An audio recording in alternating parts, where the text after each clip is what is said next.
Well, good morning. I thought I'd start off this morning. I haven't done a video in a long time, and I'm trying to use a new camera, new microphone, new everything. So we'll see how it all works. What I wanted to show you this morning is turning a bowl with an overhanging lip or a lip on the inside. Usually cleaning up this area is very difficult. I've used small scrapers, different kinds of tools trying to get that clean enough because it's really hard to sand. So I want to sand as cleanly as I can. So I've started using a Hunter number 5 to get in there, and I'm going to show you this morning how I do that. It leaves it clean enough that you can usually start sanding with either 180 or 220 if you do it carefully. So let's get on with that.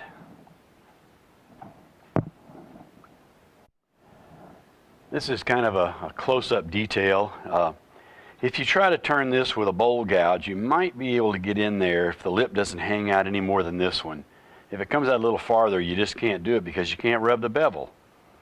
You'll get catches. Well, you'll probably get a catch trying to start. It's very difficult, and may not be able to rub this area right in here. You won't have a bevel rubbing cut. As you go down through the bottom of the bowl, you run the same problem.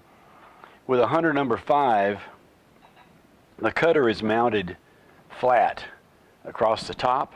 So what that allows me to do is I can rub the bevel pretty easily going down through this way, or I can come up in this direction.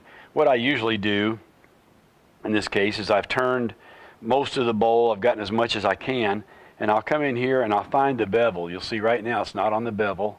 I tilt it out.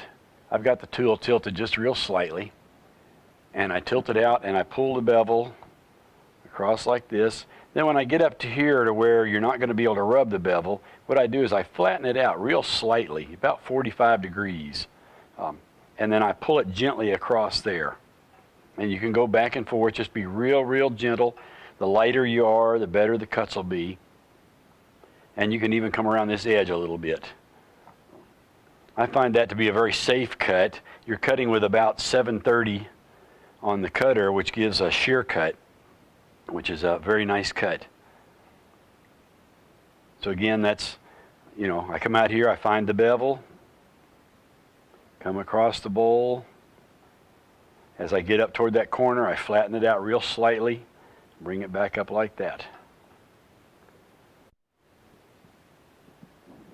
Okay, well, normally I would turn the outside of the bowl first, of course.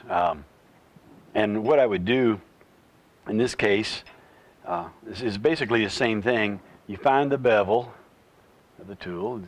You got it tilted about 15 degrees or so, and you make a really clean shear cut up through here.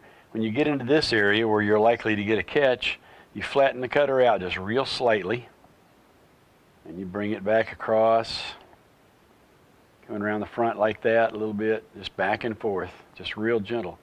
And those cuts, again, you can probably get by with 220 grit if you work at it. When you first do it, it may take 180.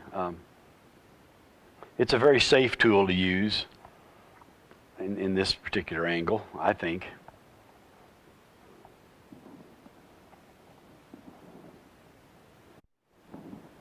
I think you can see that with a bowl gouge, as I start right here and I get in right about there, I'm going to lose my bevel because it's hitting this corner.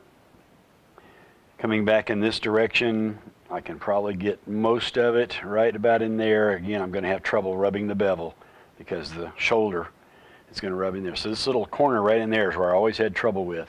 And that's where the Hunter number 5 really pays off for me.